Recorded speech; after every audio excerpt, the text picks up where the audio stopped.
En 3, 2, 1, action! Ça dure à peu près une quinzaine de minutes et qui de mieux placé pour vous parler de ce qui va se passer dans quelques instants? Christophe Moquin. Merci tout le monde. Comme disait Michel, merci d'être là. On est dimanche après-midi, fête du travail demain, il fait super beau, je suis content qu'il y ait du monde. Puis, je me demandais comment j'allais présenter ça, comment j'allais expliquer. Je pense que la meilleure façon, c'est de revenir en arrière. Il y a un an, j'étais assis ici même, dans cette salle, et j'écoutais un show, c'était un show de musique, je ne me rappelle plus exactement du nom, mais c'était de la musique beaucoup instrumentale et très... qui portait beaucoup sur l'imagination. On pouvait facilement aller dans l'imagination, puis on se fermait les yeux, puis on partait dans la tête. Et durant ce spectacle-là, j'ai eu pas une révélation, mais j'ai eu comme une idée qui m'a popé dans la tête. Et un an plus tard, cette idée-là a été écrite, tournée, montée, et on la présente ici même, dans la même salle. Donc, je veux remercier Michel Coutu de Tion Morticus et la TVC qui permet cet événement-là, qui permet de présenter et de produire ce court-métrage-là. Merci à eux, on peut les applaudir généreusement. Et je vais finir en disant qu'il y a deux représentations de ce que vous allez voir, une présentement et une autre à 3h30. Donc si vous voulez rester pour la deuxième représentation, vous pouvez rester assis après la première, vous êtes encore invité à la deuxième. Maintenant, je ne perdrai pas plus de temps, je vais arrêter de parler. Bonne écoute tout le monde.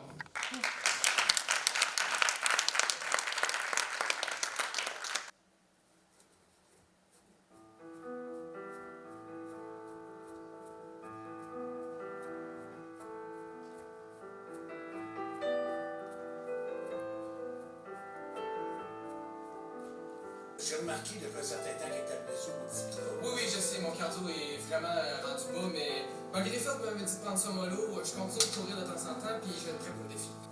C'est-tu mieux d'enlever la petite roche que dans ton soulier ou de rajouter une petite roche dans ton soulier?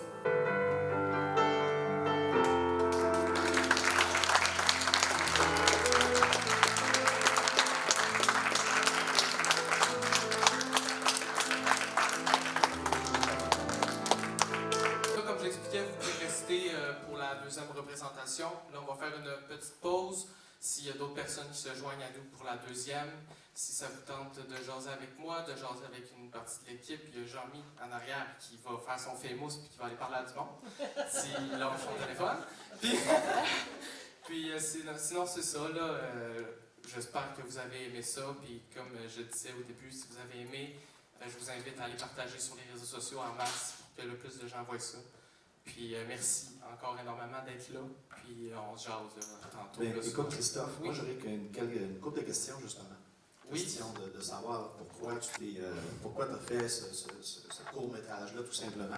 Pour ceux qui ne le savent pas, tu t'en vas, tu es à Rimouski présentement. Oui, présentement, j'étais à Rimouski, au cégep de Rimouski, en cinéma, justement.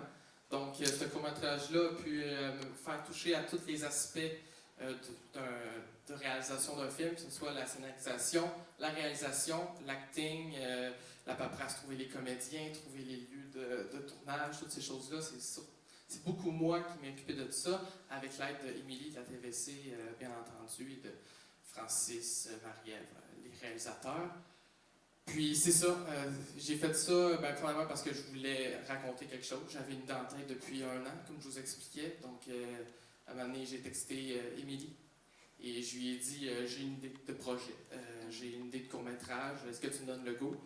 Elle a dit viens-moi avec un texte. Fait que j'ai revenu avec un texte, puis dès qu'un mois après, le texte était fait et on partait dans cette aventure-là. Et aussi, c'était aussi pour voir si c'était vraiment ça que je voulais faire dans la vie, si c'était vraiment ça qui me passionnait, si c'était vraiment ça que j'aimais. Et j'ai adoré tous les aspects, là. Donc c'est vraiment là que je me suis dit, c'est ça que je veux faire dans la vie.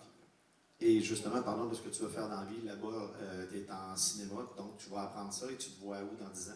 Pas la question qui tue, je me vois où dans 10 ans? Je pense que j'essaie de pas trop y penser. Je suis rentré en cinéma, là, la tête, j'ai plongé là-dedans sans vraiment savoir où je voulais m'en aller. Puis je pense que dans ce domaine-là, qui est un domaine quand même assez compliqué, il faut se faire des buts, mais des buts plus pour le domaine plus que pour dans 10 ans, pour ne pas être déçu, je pense, dans ce milieu-là.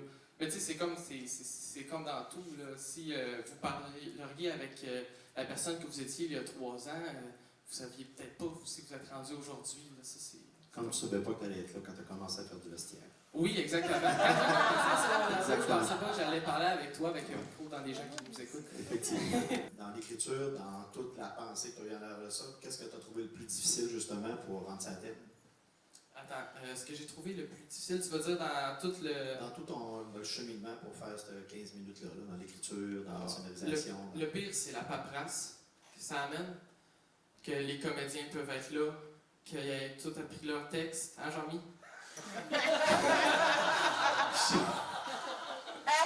juste pour vous le dire. Ça n'a pas paru. Avant, ok? Fait que j'avais pas écouté le film avant. Peut-être qu'on avait tourné, j'avais juste vu les pièces. Il a juste lu ses textes à lui, mais ce qu'il dit pas, c'est qu'il a lu 10 minutes. 10 minutes, je suis gentil quand je dis ça. Il a lu 5 minutes avant de tourner la scène. La scène finale, là, je pense qu'on a 40 plans de cette scène-là. C'est n'importe quoi. Mais c'est pas grave, t'as fait un bon job pareil, Jean-Mi. Mais c'est ça, c'est de trouver le temps pour tout le monde aussi. C'était beaucoup des textos, des appels, trouver les salles comme Moisson Vallée qui nous a généreusement prêté la salle. Puis celle-là, le tournage chez Moisson Vallée, ça fait quelque chose de vraiment, vraiment intense parce qu'il fallait que tout le monde soit là. Il y a quasiment toutes les... c'est une des scènes où il y a le plus de comédiens, l'avant-dernière, là. La scène 12. Moi, je le sais parce que... À ça, je le sais, là. Mais, puis c'est ça, fait que c'était de réunir tout le monde, puis pour que ça marche, puis pour que ça aille bien aussi.